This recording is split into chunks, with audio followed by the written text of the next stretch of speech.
Praise Lord. അനുഗ്രഹിക്കപ്പെട്ട നല്ല ഈ സമയത്തിനായിട്ട് ദൈവത്തെ സ്തുതിക്കുന്നു. വിശുദ്ധ മത്തായിയുടെ സുവിശേഷം 4-ാമത്തെ അധ്യായം അതിൻ്റെ 1-ാമത്തെ വാക്യം മുതൽ താഴോട്ട് ഇപ്രകാരം പറയുന്നു. അനന്തരം പിശാചിനാൽ പരീക്ഷിക്കപ്പെടുവാൻ യേശുവിനെ ആത്മാവ് മരുഭൂമിയിലേക്ക് നടത്തി. അവൻ 40 പകലും 40 രാവും ഉപവസിച്ച ശേഷം അവന് വിശന്നു. അപ്പോൾ പരീക്ഷകന് അടുത്തു വന്നു, നീ ദൈവപുത്രനെങ്കിൽ. അനുഗ്രഹിക്കപ്പെട്ട നല്ല വചനങ്ങൾക്കായിട്ട് ദൈവത്തെ നമുക്ക് സ്തോത്രം ചെയ്യാം. മത്തായിയുടെ സുവിശേഷം 4-ാമത്തെ അധ്യായം തുടങ്ങുന്നത് നമുക്കെല്ലാവർക്കും അറിയാം. കർത്താവിനെ പിശാചിനാൽ പരീക്ഷിക്കപ്പെടുവാൻ 3 തവണ യേശുവിനെ പരീക്ഷിച്ചതായിട്ട് നാം കാണുന്നു. ഇവിടെ നമ്മളും യേശുവിനെ പരീക്ഷിക്കപ്പെടുവാനായിട്ട് പിശാച് അടുത്ത് വന്നപ്പോൾ യേശു അത് വചനങ്ങളെ കൊണ്ട് ആ പരീക്ഷ ജയിച്ചതായിട്ട് നാം കാണും. ഇന്ന് നമ്മുടെ ജീവിതത്തിൽ ഓരോ ദിവസം കഴിയും തോറും അനേക പരീക്ഷകൾ കൂടെ നമ്മൾ കടന്നു പോകുന്നുണ്ട്. ഇത് നമ്മൾ ഫേസ് ചെയ്യുന്നുണ്ട്. എങ്ങനെയാകുന്നു നമ്മൾ അതിനെ ഡീൽ ചെയ്യുന്നത്? പലപ്പോഴും നമ്മൾ ലോകപ്രകാരം ചിന്തിച്ച് അത് ഡീൽ ചെയ്യാമെന്നു. ഇവിടെ കർത്താവ് നമ്മളെ പഠിപ്പിക്കുന്ന ഒരു പാഠമാകുന്നു. നമ്മുടെ ജീവിതത്തിൽ പ്രയാസങ്ങൾ വരുമ്പം, പരീക്ഷകൾ വരുമ്പോൾ, പ്രശ്നങ്ങൾ വരുന്ന ഉടനെ ലോകത്തിൻ്റെ പുറകെ നമ്മൾ ഓടാതെ, അല്ലെങ്കിൽ ലോകക്കാരുടെ പുറകെ നമ്മൾ ഓടാതെ, വചനം നമ്മോട് എന്ത് പറയുന്നുവെന്ന് നമ്മളെപ്പോഴും നമ്മൾ സൂക്ഷിക്കണം. ഇവിടെ ഏറ്റവും വലുതായിട്ടുള്ള ഒരു കാര്യമായിരുന്നു. ഇവിടെ 40 രാവും 40 പകലും ഉപവസിച്ച ശേഷമാകുന്നു അവന് വിശന്നു. അപ്പം നമ്മളും വിശന്നിരിക്കുന്ന ഒരു സമയത്താകുന്നു ഈ പരീക്ഷകൾ, ഇത് പരീക്ഷയായിട്ട് കർത്താവ് പിശാച് കടന്നു വരുന്നത്. ഇവിടെ കർത്താവിന് 40 രാവും 40 പകലും ഉപവസിച്ച ശേഷം യേശു കർത്താവിന് വിശന്നു എന്ന് പറയും. അതുപോലെ നമ്മൾ ഭയങ്കരമായിട്ടുള്ള ഒരു നീഡിലിരിക്കുമ്പോഴായിരിക്കും നമുക്കിങ്ങനത്തെ പരീക്ഷകളും പ്രശ്നങ്ങളും പ്രയാസങ്ങളും ഒക്കെ കടന്നു വരുന്നുണ്ട്. നമുക്ക് സ്വന്തമായിട്ട് നമുക്കത് ഡീൽ ചെയ്യുവാനായിട്ട് പ്രയാസം വരുന്ന സാഹചര്യത്തിൽ നമ്മൾ എന്ത് ചെയ്യും? നമ്മൾ ചിലപ്പം ഗിവ് അപ്പ് ചെയ്യും.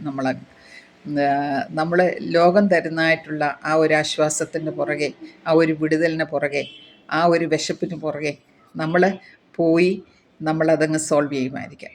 എന്നാൽ വചനം നമ്മെ ഇന്നൊരു പകൽക്കാലം നമ്മളെ പഠിപ്പിക്കുന്നതായിട്ടുള്ളൊരു പാഠമുണ്ട്. എന്താണെങ്കിലും ദൈവസന്നിധിയിലേക്ക് നമ്മൾ കൊണ്ടുവരിക.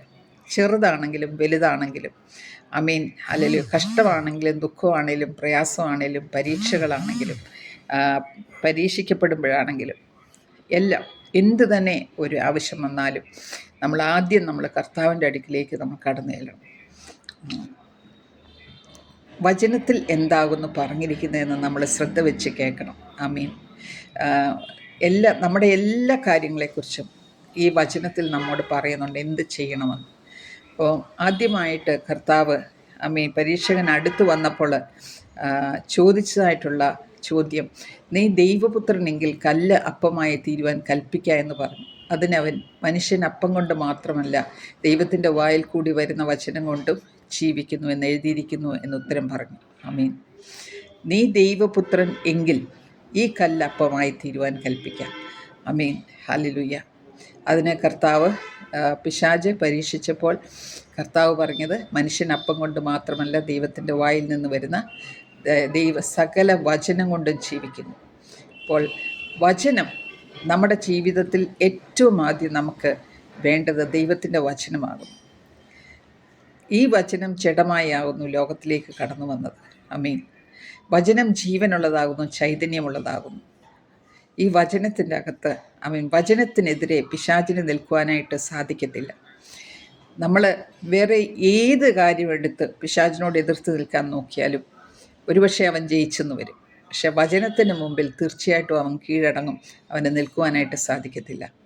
രണ്ടാമത്തേത് പിശാച് പറഞ്ഞത്, പിന്നെ പിശാച് അവനെ വിശുദ്ധ നഗരത്തിൽ കൊണ്ടുപോയി ദേവാലയത്തിൻ്റെ അഗ്രത്തിന്മേൽ നിർത്തി അവനോട്, നീ ദൈവപുത്രനെങ്കിൽ താഴോട്ട് ചാടുക, നിന്നെക്കുറിച്ച് അവൻ തൻ്റെ ദൂതന്മാരോട് കൽപ്പിക്കും, അവൻ നിൻ്റെ കാൽ കല്ലിനോട് തട്ടാതെ വണ്ണം നിന്നെ കൈകളിൽ താങ്ങിക്കൊള്ളും എന്നെഴുതിയിരിക്കുന്നുവല്ലോ എന്ന് പറഞ്ഞു. ഹല്ലേലൂയ. അപ്പോൾ നമുക്ക് കാണുവാനായിട്ട് സാധിക്കുന്നത് വചനത്തിൽ നിന്നുള്ള വചനങ്ങൾ എടുത്താകുന്നു പറഞ്ഞത്. വചനത്തിൽ ഇങ്ങനെ പറഞ്ഞിട്ടുണ്ടല്ലോ, എന്നാൽ നീ ഇത് ചെയ്തു കഴിഞ്ഞാൽ നിനക്കൊന്നും സംഭവിക്കത്തില്ല എന്ന് എടുത്തിങ്ങനെ പിശാച് വചനത്തിൽ നിന്ന് തന്നെയാകുന്നു പറയുന്നത്. എന്നാൽ അതിനും കർത്താവ് മറുപടി പറഞ്ഞെന്ന് യേശു അവനോട്, നിൻ്റെ ദൈവമായ കർത്താവിനെ പരീക്ഷിക്കരുത് എന്നുകൂടെ എഴുതിയിരിക്കുന്നു എന്ന് പറഞ്ഞു.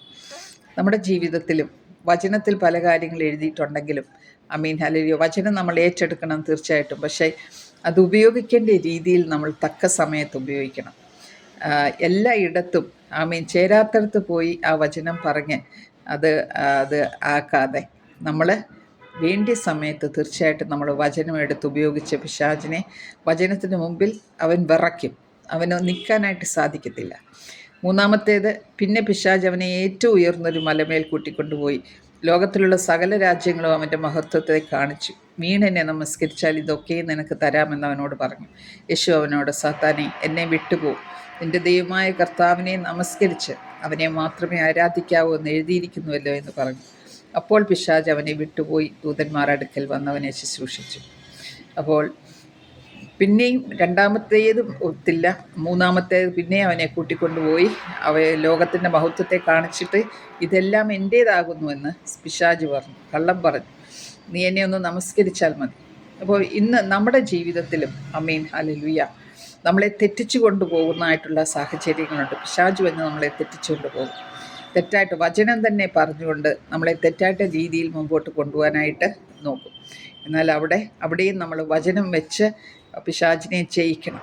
അപ്പോൾ വചനം വെച്ച് ജയിച്ചു കഴിഞ്ഞാൽ അവസാനം പറയുന്ന 11-ാമത്തെ, അപ്പോൾ പിശാച് അവനെ വിട്ടുപോയി ദൂതന്മാർ അടുത്ത് വന്ന് അവനെ ശുശ്രൂഷിച്ചു. അതുവരെ ദൂതന്മാരും മാറി നിൽക്കുകയായിരുന്നു. പിശാച് ഒരു കാരണവശാലും കർത്താവിനെ ആ വചനം പറഞ്ഞു കഴിഞ്ഞപ്പോഴത്തേനും അവിടെ നിൽക്കുവാൻ കഴിയാതെ പിശാച് അവനെ വിട്ടുപോയതായിട്ട് നമുക്ക് കാണുന്നു. കർത്താവിനെ പരീക്ഷിച്ച് പിശാച് നമ്മുടെയും ജീവിതത്തിൽ അനവധി പരീക്ഷകൾ കൊണ്ട് നമ്മളെ പരീക്ഷിക്കും. എന്നാൽ നമ്മളൊരു ഡിസിഷൻ എടുക്കണം. നമ്മൾ ഒന്നാമത് വിവേചിച്ച് മനസ്സിലാക്കുവാനുള്ള ഒരു കൃപയ്ക്കായിട്ട് നമ്മൾ പ്രാർത്ഥിക്കണം. പിശാചിൻ്റെയിൽ നിന്ന് കടന്നു വരുന്നതായിട്ടുള്ള പല കാര്യങ്ങൾ നമ്മുടെ ജീവിതത്തിൽ ഇത് ദൈവത്തിൻ്റേതല്ല എന്ന് മനസ്സിലാക്കിക്കൊണ്ട് അത് ഏറ്റെടുത്തുകൊണ്ട് വചനം ഉപയോഗിച്ച് തന്നെ വചനമാകുന്ന വാളുകൊണ്ട് നമ്മളതിനെ വെട്ടി മാറ്റണം.